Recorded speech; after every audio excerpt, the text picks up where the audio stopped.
নমস্কার দাদা বন্ধুরা, ভালো আছেন? আমিও ভালো আছি। আজই আপনাকে দেখাতেছি ওয়াটারমেলন, যেটাকে বলে তরমুজ। এই দেখেন, এটা হলো ছোট ছোট তরমুজের বাগান। এগুলা সম্পূর্ণ গোটায় চরের মধ্যেই তরমুজের খেতি করছে আমাদের ভাই বন্ধুরা। দেখেন, যেটা দেখলে খুবই ভালো লাগে, সুন্দর একটা দৃশ্য, একেবারে ন্যাচারাল। আমরা বাজার থেকে যেগুলো কিনি তরমুজ, ওখানে তো বহুত দাম, কিন্তু এখানে দেখেন আমাদের কৃষক ভাইরা কত সুন্দর সুন্দর তরমুজের বাগান লাগাইছে। শুধু তরমুজ না, আরও বিভিন্ন ধরনের সবজি চাষ করছে। তো দেখেন, এখানে তরমুজ হয়েছে একেবারে ছোট ছোট ছোট ছোট ছোট ছোট। এই দেখেন, এই যে দেখেন, এইটাই হলো তরমুজ।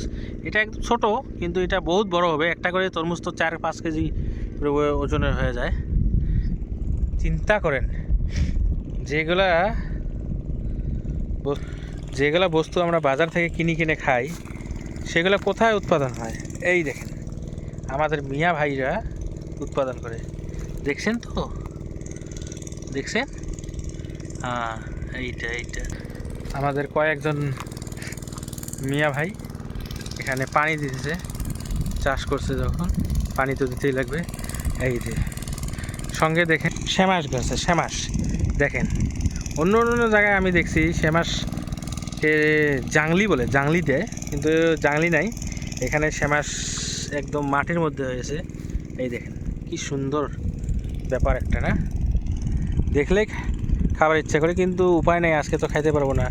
এখন আমি আছি রোজা, যেহেতু সেই জন্য খাইতে পারবো না। এই দেখেন কত বড় একটা, এই দেখেন কত বড় একটা শ্যামাস হয়েছে। বহুত একটা করে গাছত প্রায় 10-15 কেজি শ্যামাস হয়ে যায়। বহুত সুন্দর। আর এগুলোতে দেখবেন আপনারা কোনো ধরনের সার ব্যবহার করে না, একেবারে সম্পূর্ণ জৈবিক সার দিয়ে তৈরি করা। এখানে দেখেন মেশিন দিয়ে পানি দিতেছে, তরমুজের গাছে পানি দিতেছে। এই যে এখানে এই যে আরও আছে মিঠালাউ দেখেন, মিঠালাউ কত সুন্দর হয়েছে একেবারে। কি বলবো দাদা, দেখলেই নিয়ে যেতে পারছে। ছোট ছোট ছোট ছোট बहुत मिठालाउ है। देखिए, ये जो बहन है वो दिल्ली से आया हुआ है, दिल्ली से, इधर का नहीं है, ये तो आसाम है। दिल्ली से आके इधर निकले सब तरमुज, सब गुलाय तरमुज।